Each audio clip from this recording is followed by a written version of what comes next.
नमस्कार मित्रांनो, मी ॲडव्होकेट अद्वैत चव्हाण वकीलपत्र यूट्यूब चॅनलवर तुमच्या सर्वांचं स्वागत आहे. मित्रांनो, आज शिवजयंती. सर्वात प्रथम शिवजयंतीच्या तुम्हा सर्वांना खूप खूप शुभेच्छा.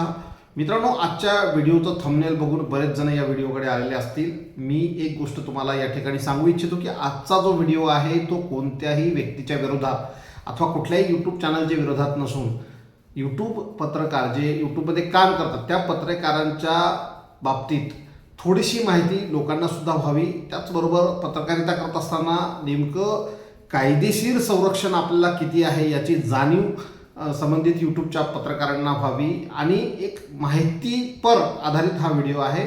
त्यामुळं कृपया ही गोष्ट व्हिडिओ पाहण्यापूर्वीच मी तुम्हाला क्लिअर करतो की हा व्हिडिओ कोणत्याही व्यक्तीच्या अथवा कुठल्याही चॅनलच्या विरोधात नाही आणि कोणाच्याही भावना दुखवण्याचा आमचा हेतू नाही. केवळ माहिती जी आहे ती जेन्युइन माहिती लोकांपर्यंत जावी आणि यूट्यूब चॅनलच्या पत्रकारांना यूट्यूब चॅनल चालू करून देण्यासाठी जे काही आजकाल बरेच जण मार्केटमध्ये उतरलेले आहेत, पैशाची जे काही एक लूट होत आहे, या सर्व गोष्टीसाठी म्हणजे याचीही माहिती यूट्यूब चॅनलच्या लोकांना व्हावी त्या दृष्टीनं हा व्हिडिओ आज मी तयार करतोय.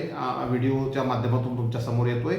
तर मित्रांनो, पार्श्वभूमी अशी आहे की कोरोनाच्या काळामध्ये म्हणजे कोरोना ज्यावेळेस 2019-20 मध्ये जेव्हा कोरोनाचं सर्व संक्रमणाचा काळ होता आणि खूप मोठी दहशत त्यावेळेस झाली होती, त्यावेळेस वर्तमानपत्राची छपाई जवळजवळ बंद झाली होती. वर्तमानपत्राची वितरण व्यवस्था जी आहे ती पूर्णपणे कोलमडली होती आणि अशा वेळेला लोकसुद्धा घरात बसून होते आणि मग अशा वेळेला या सर्व लोकांना माहिती पुरवण्याचं काम जे कोणी केलं असेल तर ते केलेलं आहे यूट्यूब चॅनल्स आणि न्यूज पोर्टलनी. सर्वात प्रथम या दोन म्हणजे जो कोरोनाचा जो कालखंड होता, साधारणतः आपण त्याला 1.5 ते 2 वर्षाचा कालखंड जो होता, त्या कालावधीमध्ये वर्तमानपत्र लोकांनी जवळपास वाचलेच नाही. मात्र यूट्यूब चॅनलच्या माध्यमातून त्यांच्यापर्यंत जी माहिती पोचत होती आणि त्यामुळं बरेचसे यूट्यूब चॅनल्स जे आहेत ती लोकप्रियतेच्या शिखरावर गेली. अनेक चॅनल्सला लाखो सबस्क्रायबर, कोट्यावधी व्ह्यूज मिळाले, मॉनिटायझेशन झालं आणि ते सर्व संपलेलं असताना आता जवळपास आपण पूर्वरत जे आहे कोरोनानंतर आता पूर्वरत आपल्या बऱ्याच गोष्टी झालेल्या आहेत, ते संपलं असताना आता जी न्यूज चॅनल्सची जी संख्या वाढत आहे ती चिंताजनक आहे थोडीशी. आता ह्या सर्व बाबी समोर काय येत आहेत तर आता तुम्ही दररोज वर्तमानपत्राच्या माध्यमातून किंवा तुम्ही TV चॅनल्सवर किंवा यूट्यूब चॅनल्सवर किंवा सोशल मीडियावर तुम्ही बघत असाल की अनेक ठिकाणी यूट्यूब चॅनलच्या पत्रकारांवर गुन्हे दाखल झाले. किंवा काल परवा मी एक व्हिडिओ बघितला की मुंबई साईडला कुठेतरी एका तरुण पत्रकारांवर लोकांनी हल्ला केला. त्यापूर्वी सुद्धा अशा घटना खूप साऱ्या घटना घडलेल्या आहेत. यूट्यूब चॅनलच्या पत्रकारांना संरक्षण देण्याच्या मोठ्या मोठ्या गोष्टी बऱ्याचशा संघटना करतात. काही काही संघटनांनी तर त्यांचं डिजिटल मीडिया विंग सुद्धा चालू केली. काही संघटना तर डिजिटल हे नाव त्यांनी टाकलं, डिजिटल संपादकांसाठी आमची संघटना आहे असं जाहीर केलं. मात्र जेव्हा अशा घडामोडी घडतात, जेव्हा यूट्यूबच्या पत्रकारांना किंवा डिजिटल मीडियाच्या पत्रकारांना लोकांकडनं त्रास होतो, मारहाण होते, त्यांच्यावर गुन्हा दाखल होतो, तेव्हा मात्र ह्या संघटना सोयीस्करपणे कोपऱ्यामध्ये लपून बसलेल्या असतात. आणि आज काय झालेलं आहे की खूप सारे तरुण म्हणजे दुरून डोंगर साजरे आपण ज्याला म्हणतो, अशा प्रकारे यूट्यूब चॅनल्सकडे आकर्षित होऊन की बाबा हा जर आपण चॅनल काढला तर आपण सुद्धा या XYZ व्यक्तीपर्यंत म्हणजे त्या व्यक्ती इतकं मोठं होऊ, आपल्याला पण बक्कळ पैसा मिळेल, आपणही चॅनल चालू केलं तर आपल्यालाही स्वतंत्र पत्रकार म्हणून ओळख मिळेल. या मायाजाळामध्ये आज हजारो तरुण याच्यामध्ये येत आहेत. माझ्याकडे मी गेल्या 10 वर्षापासून वर्तमानपत्र नोंदणी, डिजिटल मीडिया नोंदणी आणि त्या संदर्भातल्या कन्सल्टन्सीचा सर्व कन्सल्टिंगच्या माध्यमातून लोकांच्या संपर्कामध्ये आहे. पैशास्था पत्रकार लोकांच्या संपर्कामध्ये आहेत.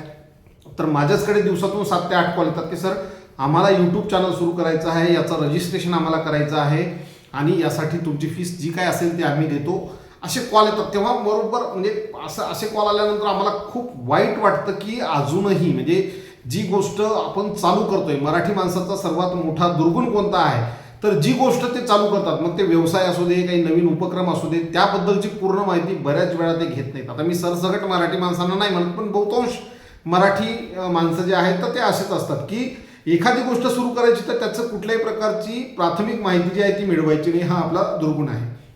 आणि मग नेमकं याच गोष्टीचा फायदा घेऊन असंख्य लोक महाराष्ट्रामध्ये जे आहेत, महाराष्ट्रात नव्हे तर भारतामध्ये असंख्य लोक आहेत की आम्ही तुम्हाला यूट्यूब चॅनल बनवून देऊ, तुम्ही आम्हाला एवढे पैसे द्या, आम्ही तुम्हाला व्हिडिओ बनवून देऊ, तुम्हाला आम्ही एवढे पैसे म्हणजे तुम्ही आम्हाला एवढे पैसे द्या, किंवा तुमचं कंटेंटचं जे डिजिटल मीडियाचं मॉनिटायझेशन आहे आम्ही तुम्हाला करू. मग आणखीन काही लोकांनी सांगितलं की आम्ही तुम्हाला 1000 सबस्क्रायबर मिळवून देऊ, एवढे पैसे द्या. काही लोकांनी म्हटलं की आम्ही तुमचे 4000 तास जे आहे ते व्ह्यूज जे आहेत ते आम्ही तुम्हाला करून देऊ कंप्लीट.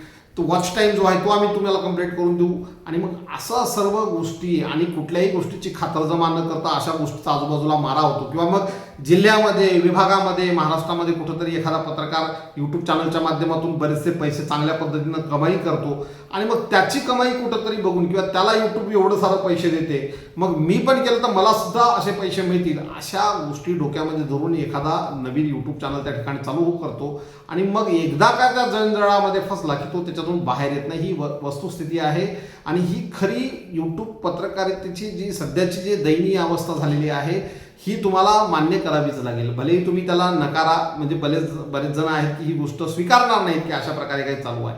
मात्र मी स्वतः या पत्रकारांना बऱ्याच ठिकाणी मी जात असतो, कार्यक्रम असतात आणि त्या ठिकाणी बघतो मी अनेक लोक आहेत वाट चुकलेले पत्रकार ज्याला आपण म्हणू, त्यांच्याकडे स्किल खूप चांगलं आहे, ते बातमी देण्याची पद्धत चांगली आहे, त्यांना बातमी लिहिता येते. मात्र जे दररोज जे म्हणजे पत्रकार तयार होत आहेत यूट्यूब चॅनलच्या माध्यमातून, त्या पत्रकारांसोबत स्पर्धा जी आहे चांगल्या व्यक्ती करू शकत नाहीत, चांगले पत्रकार करू शकत नाहीत आणि मग पर्यायानं नैराश्याच्या गर्तेमध्ये येऊन मग ते ना धड इकडचं ना धड तिकडचं अशी त्यांची अवस्था होते आणि ही वस्तुस्थिती आहे.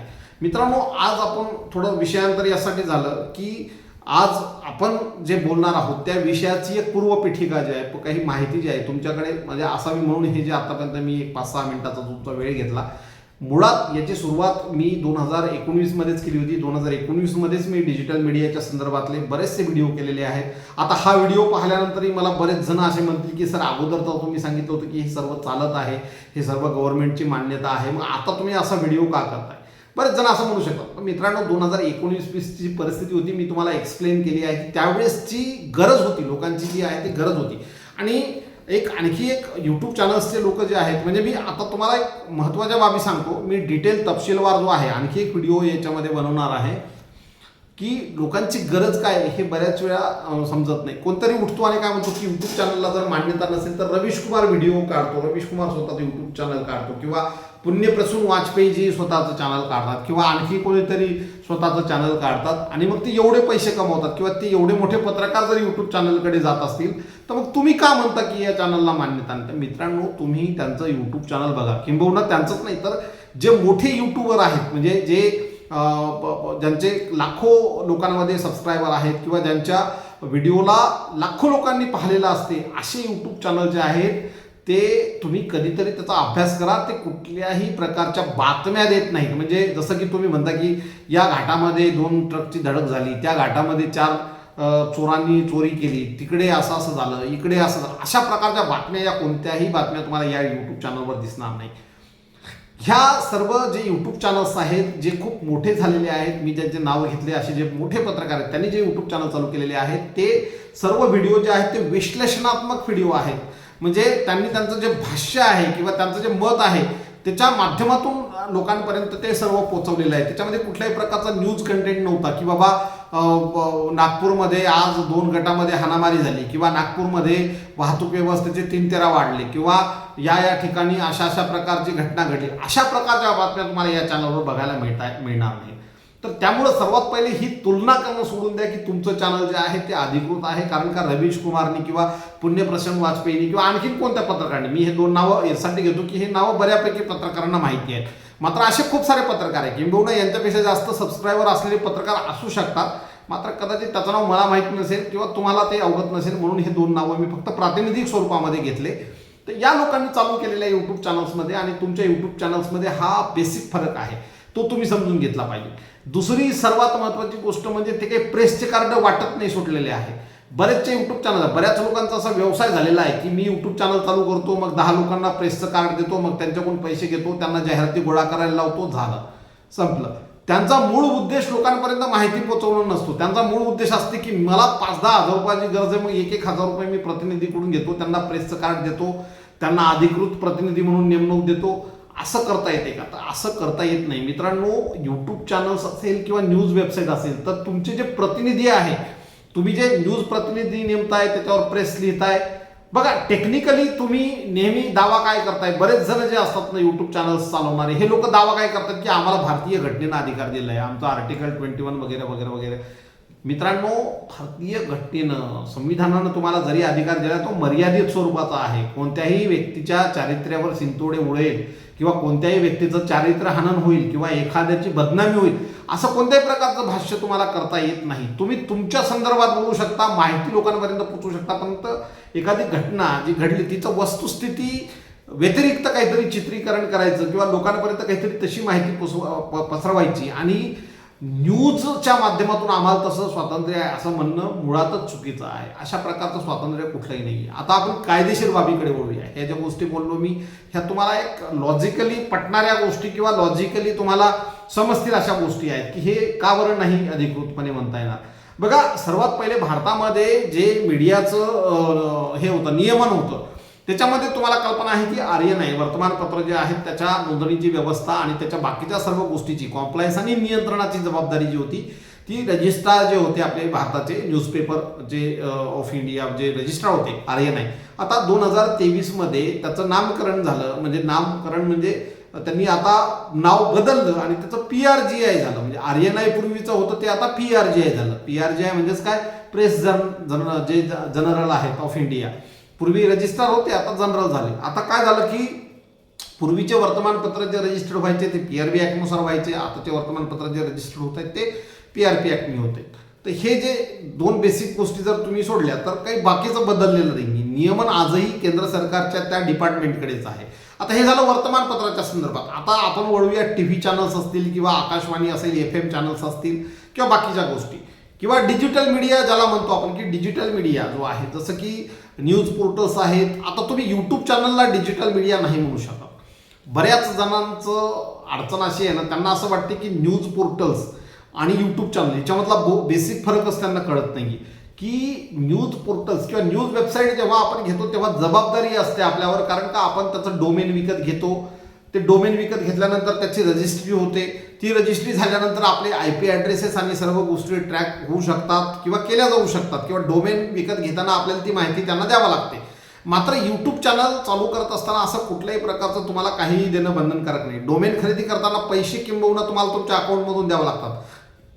तिथे कुठेतरी तुम्हाला ट्रेस करता येणं शक्य आहे. मात्र यूट्यूब चॅनलच्या वेळेला तुमची साधी ईमेल ID म्हणजे कुठली पण तुम्ही ईमेल ID बनवा, 2 मिनिटामध्ये ईमेल ID बनवली की त्या ईमेल IDने तुम्ही यूट्यूब चॅनल चालू करा. अगदी 5 ते 6 मिनिटाचा तो खेळ आहे आणि त्याच्यामध्ये यूट्यूब चॅनल तुमचं चालू होते. त्यामुळं यूट्यूब चॅनलचे जे पत्रकार आहेत त्यांनी 2-3 गोष्टी केल्या पाहिजे. सर्वात प्रथम म्हणजे की आपल्याला कुठला असा अधिकृत भारत सरकारची नोंदणी नाही आहे आपल्याकडे, ही गोष्ट त्यांनी मुळात ध्यानात धरली पाहिजे. आता लोक विचारत आहेत, तुम्हाला कल्पना असेल की आता एका विद्यापीठामध्ये जे तुमचं UGCचे जे नियम आहेत त्या UGCच्या नियमावर आधारित जे काही डिबेट होती आणि विद्यार्थ्यांना म्हणजे प्रश्न विचारण्यासाठी एक यूट्यूबर चॅनलची जी संचालिका होती त्या मॅडम जेव्हा तिथे गेल्या तेव्हा लोकांनी त्यांना आय कार्ड मागितलं की तुमचं आय कार्ड दाखवा, तुम्ही कोणत्या प्रेसचे आय कार्ड दाखवा. आणि मी तुम्हाला सांगतो की आता लोक हुशार झालेले आहे, लोकांना समजतं फरक की कुठला अधिकृत आहे कुठला अनधिकृत आहे, कोणतं आय कार्ड चालतं कोणतं आय कार्ड नाही चालत. मी तर काही बहादर असे बघितलेले आहे म्हणजे बरेचसे मित्र की ज्यांनी यूट्यूब चॅनलचा आणि महाराष्ट्र शासनाच्या ज्या लेस आता ज्या मार्केटमध्ये विकत मिळतात त्या महाराष्ट्र शासनाच्या लेसवर त्यांनी आय कार्ड लावलेले. मी तर म्हणतो की गव्हर्नमेंट यावर का कार्यवाही करत नाही. असा कुठला अधिकार आहे यूट्यूब चॅनलच्या पत्रकारांनी अशा प्रकारचा आय कार्ड तयार करणे आणि अशा प्रकारचं आय कार्ड गळ्यात लावणं. आता लोक विचारतील की बाबा महाराष्ट्र शासन हे नाव तुम्ही कसं वापरा, म्हणजे तुमच्यावर लगेच क्रिमिनल केस जी आहे ती त्या ठिकाणी रजिस्टर होऊ शकते. त्यामुळं आपण यूट्यूब चॅनल चालवत असताना या गोष्टीचं भान ठेवणं अतिशय गरजेचं आहे. आता आणखी एक वर्ग असा आहे की ते म्हणते की आमचं यूट्यूब चॅनल रजिस्टर्ड आहे का, तर आमच्याकडे MSME सर्टिफिकेट आहे. आणि बरेचसे मी जाहिराती अक्षरशः बघितल्यानंतर आम्हाला हसायला येतं की लोकांचं कायद्याचं ज्ञान किती आगाध आहे. अरे मुळात MSME रजिस्ट्रेशन जे आहे, जे उद्यम रजिस्ट्रेशन आहे ते कशासाठी आहे याचं तरी कधी तुम्ही गुगल सर्च केलं का की हे कशासाठी असते मुळात. आणि MSME रजिस्ट्रेशन जे आहे ते तुमचं अधिकृत कधी मानलं जाते ज्यावेळेस तुमचं ऑलरेडी प्रायव्हेट लिमिटेड कंपनी आहे, तुमचं एखादं LLP आहे, एखादे ट्रस्ट आहे, असं काहीतरी असेल आणि त्याचं तुम्ही उद्यम रजिस्ट्रेशन केलं तर ते ग्राह्य धरलं जाते की हां हे उद्यम रजिस्ट्रेशन आहे. आता उदाहरण द्यायचं झालं तर उद्या 10 लोक सुद्धा त्याच्या आधार कार्ड व्हेरीफाय करून आज तक न्यूज नावाने उद्यम रजिस्ट्रेशन करू शकतात. त्याच्यावर कोणाचं बंधनच नाही आहे, त्याच्यावर कुठलं व्हेरिफिकेशनची प्रोसेस नाही आहे. आता व्हेरिफिकेशन प्रोसेस नाही आहे आणि मग बरेच जण काय म्हणतात की आमचं, बऱ्याच जणांचे मी चॅनल बघितले त्याच्यामध्ये असं टाकतात की रजिस्ट्रेशन नंबर UAM किंवा MAH असं समथिंग काहीतरी जे असतं ते. मुळात हे सर्व गोष्टी गुन्हा दाखल व्हायला पात्र आहे. तुमच्याकडे नोंदणी नसेल काही हरकत नाही, नोंदणी नसेल तुम्ही करताय पत्रकारिता काही हरकत नाही. मात्र अशा प्रकारे बोगस डॉक्युमेंटेशन बनवून त्याचं प्रेस कार्ड देणं, त्याचे आय कार्ड गळ्यात घालणं, महाराष्ट्र शासनाच्या स्ट्रिप्स असलेल्या ज्या लेस असलेले आय कार्ड गळ्यात घालणं हे मुळात गंभीर आहे, प्रकरण खूप गंभीर आहे. बघा मी तुम्हाला अगोदर सांगितलं की याच्यावर मला कोणावर टीका करायची नाही. मात्र तुम्ही जर लोकांमध्ये गेले तर लोकांना लगेचच कळतं. आणि यूट्यूब चॅनल्सचे पत्रकारांची अगतिकता काय माहिती आहे का, हे यूट्यूब चॅनलनी जे मॉनिटायझेशन केलं ना त्यामुळं प्रत्येकाला वाटतं की मी $500 कमवायला पाहिजे, मी $1000 कमवायला पाहिजे. मुळात ते कमवण्यासाठी त्याच्यामध्ये लागणारं सातत्य, त्याच्यामध्ये लागणारं स्किल, त्याच्यामध्ये लागणारं नाविन्यपूर्ण जे तुमच्या आयडियाज ज्या आहेत त्या, किंवा तुमच्याकडे असणारं जे व्हिडिओ एडिटिंगचं स्किल, त्याच्यानंतर तुमच्याकडे एखाद्या विषयाची मांडणी प्रभावीपणे करण्याचं जे काही ताकद आहे, ह्या सर्व गोष्टी त्याला आवश्यक असतात. असं नाही की कोणाही पुढं माईक धरला की याच्याबद्दल तुम्हाला काय वाटते, त्याच्याबद्दल तुम्हाला काय वाटते. अहो अक्षरशः भूत आणला या लोकांनी. कुठे पण गेलं तुम्ही तर लगेच त्यांचा माईक चालवतो. शाळेचा पोषण आहार चालू आहे कुठेतरी बनवणं, एक मी व्हिडिओ बघितला आणि त्याच्यामध्ये तो माईक धरतो. त्या बाई ते जे ताई आहेत तिथल्या त्या पोषण आहार बनवत आहे, कढईमध्ये ते तेल टाकून ते काम करता येईल आणि यांचा माईक चालू की आता तुम्हाला कसं वाटतं. अरे बाबा ती मोहरी किंवा ती हिरवी मिरची डोळ्यावर उडून तुझे डोळे म्हणजे अधू व्हायचे आहे की नाही. आणि अशा प्रकारे चॅनल्स म्हणजे अक्षरशः खऱ्या अर्थानं म्हणजे ते तर व्हिडिओ पाहिल्यानंतर मला असं वाटलं की अरे हे तर आगीशी खेळून राहिला, खऱ्या आगीशी खेळून राहिला.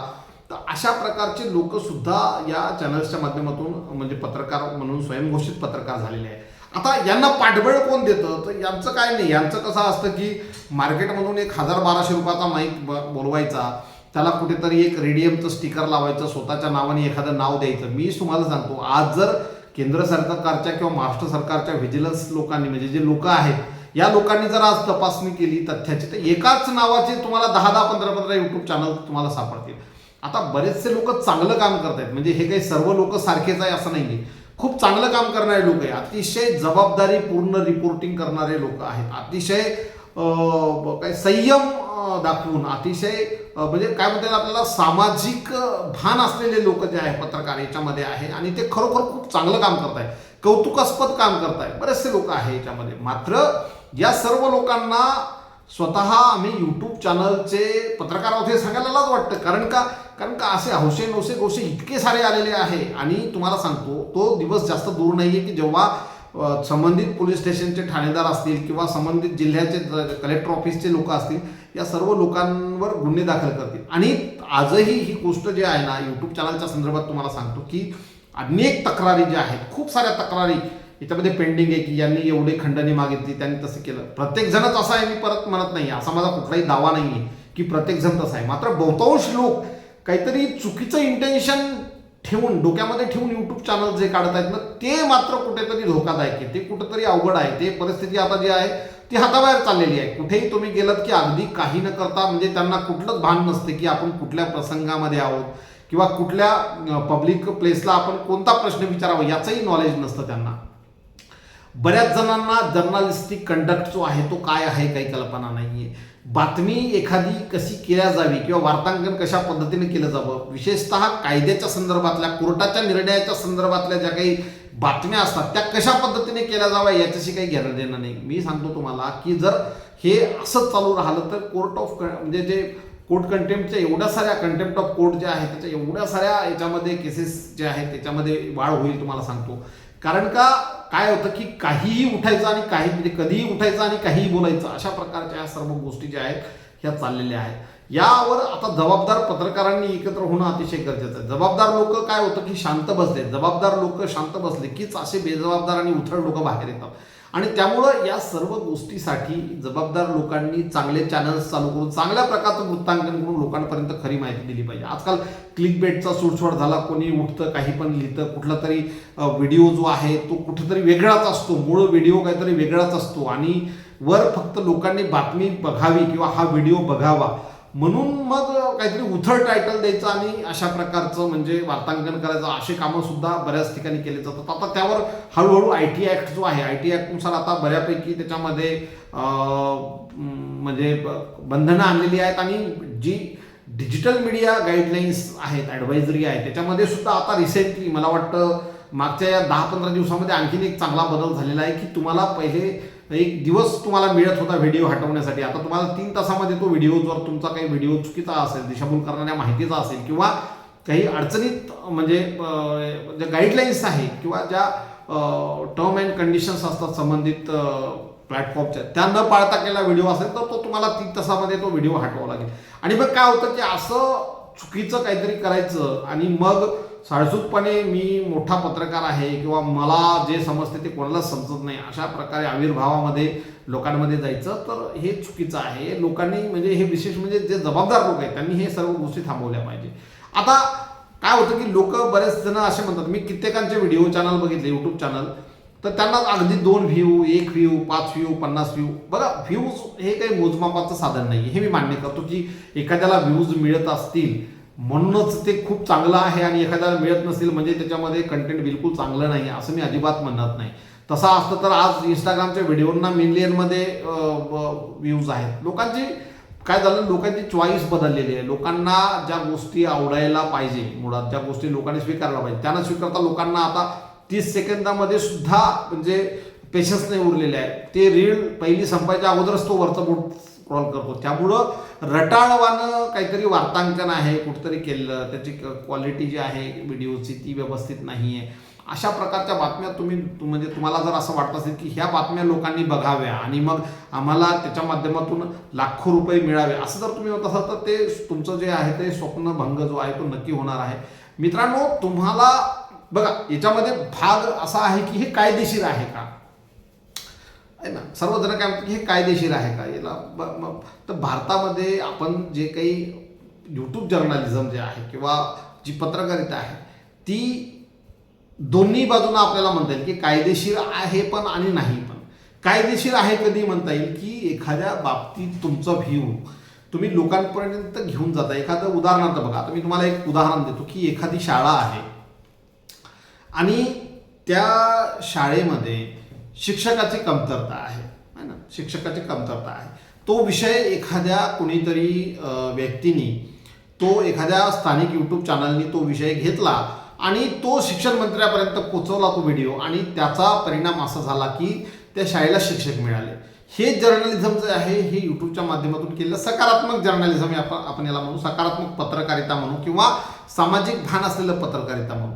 मात्र एखाद्या मुख्याध्यापकाने तुम्हाला गाडी त्याची चालवायला दिली नाही किंवा एखाद्या मुख्याध्यापकाने तुम्हाला कुठंतरी बसायला खुर्ची दिली नाही किंवा एखाद्या मुख्याध्यापकाने तुम्हाला शाळेच्या प्रांगणामध्ये जो मुख्य कार्यक्रम आहे त्या समारंभाला बोलवलं नाही, म्हणून तो मुख्याध्यापक 9:15चं त्याचं टायमिंग असताना तो 10 वाजता कसा काय येतो, म्हणून शाळेच्या बाटकाबाहेर जाऊन म्हणजे व्हिडिओ करणं, ही पत्रकारिता जी आहे ही पत्रकारिता बेकायदेशीर आहे, चुकीची आहे. कारण आपण काय करतो की त्याचं मत काय आहे आपण जज बनतोय. म्हणजे बऱ्याच वेळा काय झालं की डिजिटल जर्नलिझममध्येच नाही तर आता प्रिंट जर्नलिझम बऱ्यापैकी शिस्तीमध्ये आलेला आहे. नवीन कायदे आता आणखीन स्ट्रिक्ट झालेले आहे. मात्र डिजिटलमध्ये लोक काय करतात की जास्त व्ह्यू मिळण्याच्या माध्यमातून काय करतात, स्वतःच जज पण बनतात, स्वतःच वकील पण बनतात, स्वतःच तक्रारदार पण बनतात आणि स्वतः म्हणजे न्याय निर्णय पण देऊन टाकतात जज बनून. तर हे कुठंतरी थांबलं पाहिजे. कायदेशीर पत्रकारिता जी आहे ती कायदेशीर पत्रकारिता करत असताना संयम, सामाजिक भान,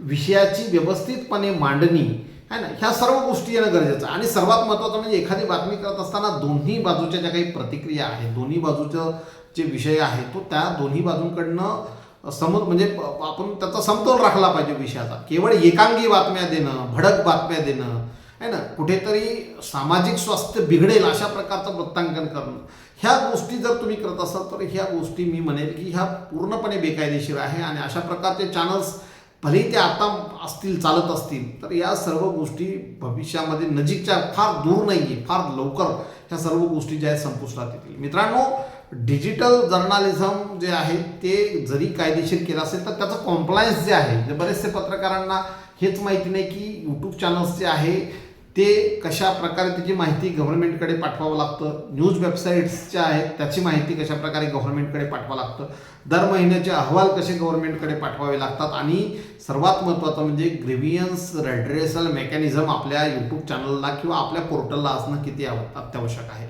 ह्या गोष्टी जर तुम्ही पाळत असाल तर स्वाभाविकपणे तुम्हाला बऱ्याच अडचणीपासून तुम्हाला त्याच्यामधून सुटका मिळेल, बऱ्याच अडचणीपासून तुम्हाला संरक्षण मिळेल आणि तुम्ही एक कायदेशीर जरी आपण म्हणता येणार नाही, कारण यूट्यूब चॅनल असेल किंवा न्यूज वेबसाईट असेल त्याला सध्याच्या काळात कुठलं तो पण असं प्रमाणपत्र मिळत नाही. कॉम्प्लायन्स तुम्ही करतात, त्याचे तुम्हाला रिसिप्ट्स मिळतात किंवा त्याचं तुम्हाला फीडबॅक मेल मिळतो की तुमचं कॉम्प्लायन्स झालेलं आहे, मात्र त्याचं कुठलं प्रमाणपत्र मिळत नाही.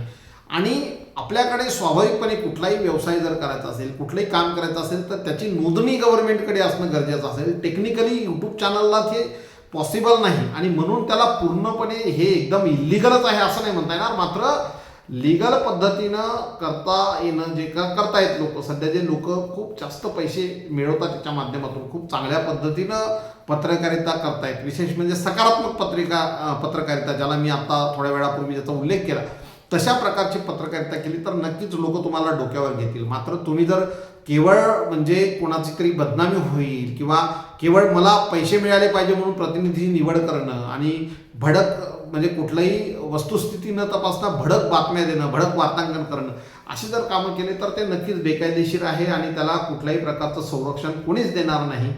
मित्रांनो, याच संदर्भात म्हणजे बऱ्याच वेळा आम्ही अगोदर पण मी तुम्हाला सांगितलं की लीगल जर्नलिझम जे आहे म्हणजे कायदेशीर जे काही गोष्टी असतात त्या बऱ्याच जणांना माहिती नसतात की कायदेशीर पत्रकारिता करत असताना एखाद्याचं वार्तांकन कसं केलं पाहिजे किंवा कुठल्याही गोष्टीमध्ये इव्हन म्हणजे प्रत्येक क्षेत्रामधली जी पत्रकारिता आहे ती करत असताना पत्रकारांनी सामाजिक भान जपत कशी प्रकारची पत्रकारिता केली पाहिजे, एखादी बातमी देत असताना कोणत्या कोणत्या गोष्टी पत्रकारांनी लक्षात घेतल्या पाहिजे. आता हे काय होतं की बऱ्याच जणांना असं वाटतं की मीडिया म्हणजे कुठल्या तरी पत्रकारांकडून मी शिकलो किंवा एखादं वर्तमानपत्र मी वाचलं म्हणजे मी पत्रकार झालो असं नाही.